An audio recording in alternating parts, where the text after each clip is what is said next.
Fux absolveu o Bolsonaro, condenou o Supremo e já paga um preço por isso. Ao longo do dia, logo na madrugada, já estava aí a imprensa, né, Mônica Bergamo, Bela Megali, falando que Fux agora ia ficar isolado, ia ficar mais isolado que Mendoncinha e Cássio. Eu falei, pronto. Bom, eu acho que se ele ficar isolado na corte, ele não vai ficar isolado no dia a dia. Eu acho que o Fux, por sua posição, consegue agora, sei lá, sair andando aí no calçadão de Copacabana, na 25 de março, e é capaz de alguém ainda pedir pra bater uma foto com ele, né? Ao invés de ser xingado. Como não poderia deixar de ser, Fux já paga o preço depois de seu voto técnico, com o qual inocentou Bolsonaro e outros 6 réus na ação orquestrada por Alexandre de Moraes. Enfim, está recebendo recados via imprensa dos seus pares no Supremo. A imprensa fez um levantamento também, apontou que Fux citou pelo menos 25 juristas diferentes para embasar o seu voto, coisa que os outros ministros não fizeram.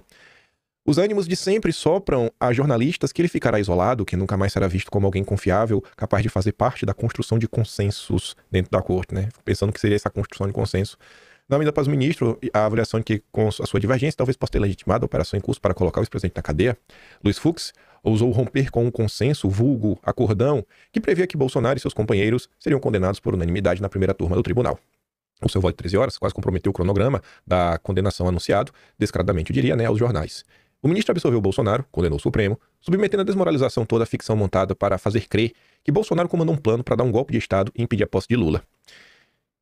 E o corolário seria a depredação do 8 de janeiro. Ninguém em sã consciência, né, que Bolsonaro nutria o desejo de dar um golpe, nem que seus asseclas não eram igualmente golpistas. Só que o Mário Sabino fala, assim, uma coisa é ser assim. Você vê que ele não suporta Bolsonaro, né, o bolsonarismo. Agora existe uma distância enorme, né, entre desejo e ato. E a sã consciência permite também enxergar com clareza que Moraes e a PGR preencheram com circunstâncias, suposições e adjetivos a falta de provas materiais que demonstrasse a sua peça acusatória, além de terem cerceado a defesa dos imputados. Moraes e PGR transubstanciaram cogitação em crime, evidente abuso autoritário, e Fux revelou, até com requintes de crueldade, as incongruências e malabarismos embutidos no processo. Ele causou espanto particular ao dizer que a turba do 8 de janeiro não estava tentando dar golpe, mas o óbvio se tornou mesmo espantoso no Brasil.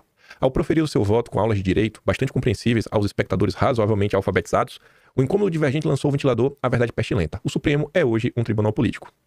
Acho que está impreciso, né? Não é de hoje. Já tem décadas. Talvez séculos.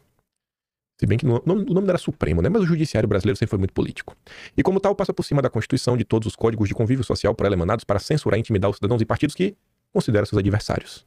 O mais preocupante é que não há horizonte para que a corte deixe de sê-lo. A tendência é que tenhamos um Supremo cada vez mais ideologizado e corporativista. Será esse tribunal político que condenará Bolsonaro hoje para graudil da torcida da imprensa e do PT, obcecados pela sede de vingança.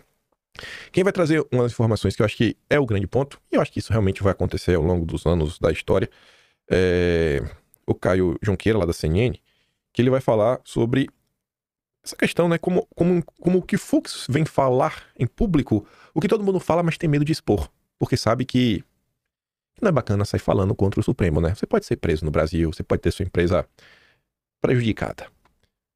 Esse mérito contém muito mais do que uma discussão de firulas jurídicas. Ele vai a fundo em algumas questões sobre o papel do Supremo, sobre alguns bens do ponto de vista do direito, que é qual é o foro adequado para se tratar disso, qual é o papel do Supremo. Mas eu queria vir um pouquinho antes disso, Caio, ver você que apura e trabalha muito nessa linha, até a defesa de Bolsonaro ficou surpresa com o voto? Sim, até a defesa de Bolsonaro ficou surpresa com o voto. Claro que eles esperavam ali ser um voto de contraponto, ser um voto com absolvição de parte das imputações penais ao ex-presidente, mas o contexto eles não esperavam, porque é um voto, William, que ele abre, primeiro que ele sai do Supremo e cai diretamente na política, não só hoje, não só amanhã, não só neste ano.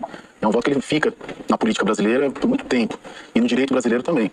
Porque a partir desse voto, os bolsonaristas têm elementos jurídicos, né, e políticos para fazer a defesa do movimento que eles representam e que tem o Bolsonaro à frente. Mas a partir desse voto também, a defesa do Bolsonaro vai fazer as sustentações no próprio Supremo. E não estou falando em nível de embargos, seja de declaração, seja de infringência. Estou falando de revisão criminal mesmo. A revisão criminal é uma possibilidade que já está sendo aventada pela defesa, tendo com base esses argumentos. Claro que tem que esperar um momento político. Pode ser daqui a 5 anos, daqui a 10 anos. Mas eles já têm a base da fundamentação jurídica para uma revisão penal. Revisão criminal, né, que é o artigo 621 do Código de Processo Penal, para o próprio Supremo Tribunal Federal. Além disso, dá argumentação jurídica para as cortes internacionais, que possibilidade de revisão não tem, mas ela sustenta politicamente um discurso de perseguição política que ele mesmo coloca, você colocou no seu áudio, e aqueles trechos ali, para mim, são surpreendentes. A forma como o Fux, ao longo do voto, dessas 10 horas, especificamente no voto do Bolsonaro, ele expõe as vísceras ali do Supremo Tribunal Federal. Ele expõe o que muita gente fala.